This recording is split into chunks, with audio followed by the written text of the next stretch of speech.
Me Jago, I don't know who's Margo. I just hit this lotto. I'm building up my cargo, and I know.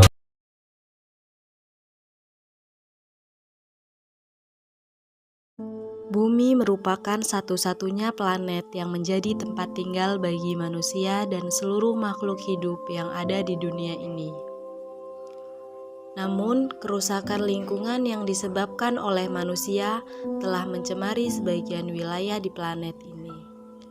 Akibatnya, beberapa makhluk hidup harus berdampingan dengan lingkungan yang telah tercemar.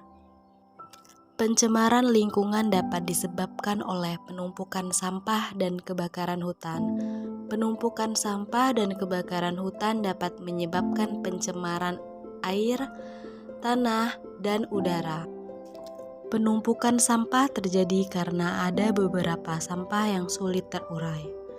Contohnya seperti plastik.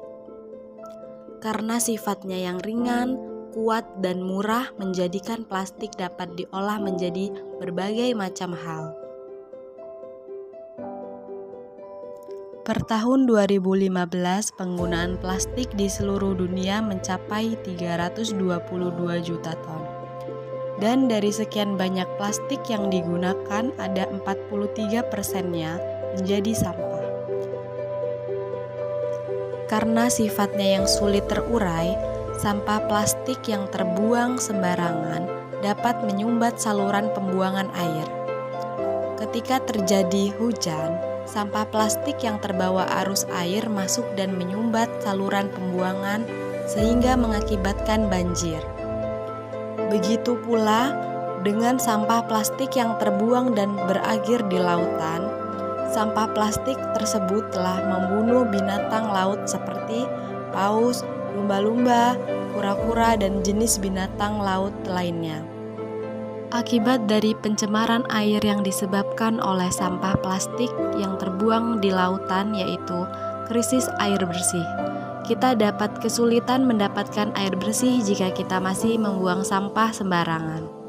Cara menanggulangi terhadap krisis air yaitu dengan cara membuang sampah pada tempatnya dan membuat lubang biopori untuk sampah organik. Dari berbagai macam masalah yang timbul akibat sampah plastik, kita harus bertanggung jawab dan bijak dalam menggunakan plastik dengan cara pola hidup ramah lingkungan. Contohnya ketika kita belanja harus membawa kantong belanja sendiri yang bisa dipakai berkali-kali. Berikut adalah dalil kewajiban menjaga lingkungan alam, yaitu surat Al-A'raf ayat 56, 57, dan 58. A'udzu billahi minasyaitonir rajim. Bismillahirrahmanirrahim. Wala tufsidu fil ardi ba'da islahiha wad'uhu fawtama. Inna rahmatallahi qaribum minal muhsinin. Maksud dari ayat tersebut yaitu bumi sebagai tempat tinggal dan tempat hidup manusia dan makhluk Allah lainnya sudah dijadikan Allah dengan penuh rahmatnya. Gunung-gunung, lembah-lembah, sungai-sungai, lautan, daratan, dan lain-lain, semua itu diciptakan Allah untuk diolah dan dimanfaatkan dengan sebaik-baiknya oleh manusia, bukan sebaliknya dirusak dan dibinasakan.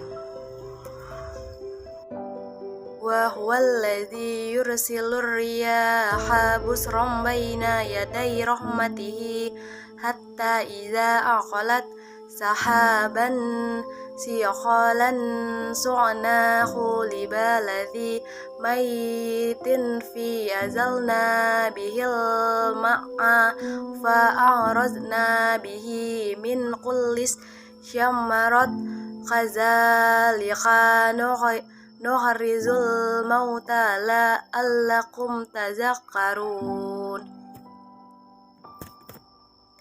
Maksud dari ayat tersebut yaitu hanya saja ada sebagian kaum yang berbuat kerusakan di muka bumi. Mereka tidak hanya merusak sesuatu berupa materi atau benda, melainkan juga berupa sikap, perbuatan jahiliyah lainnya. Akan tetapi untuk menutupi keburukan tersebut seringkali mereka menganggap diri mereka sebagai kaum yang melakukan perbaikan di muka bumi. Padahal justru merekalah yang berbuat kerusakan di muka bumi. Wal baladul tayyibu yakhruju nabatuhu biizni rabbih wallazi yakhabusa la yakhruju illa naqida kadzalika nusariful ayati liqaumi yashkurun. Maksud dari ayat tersebut yaitu Allah Subhanahu wa Ta'ala melarang umat manusia berbuat kerusakan di muka bumi karena Dia telah menjadikan manusia sebagai khalifahnya. Larangan berbuat kerusakan ini mencakup semua bidang, termasuk dalam hal muamalah seperti mengganggu penghidupan dan sumber penghidupan orang lain. They say you too hyped up, but I think that I lost you. Mama, party girl, she just want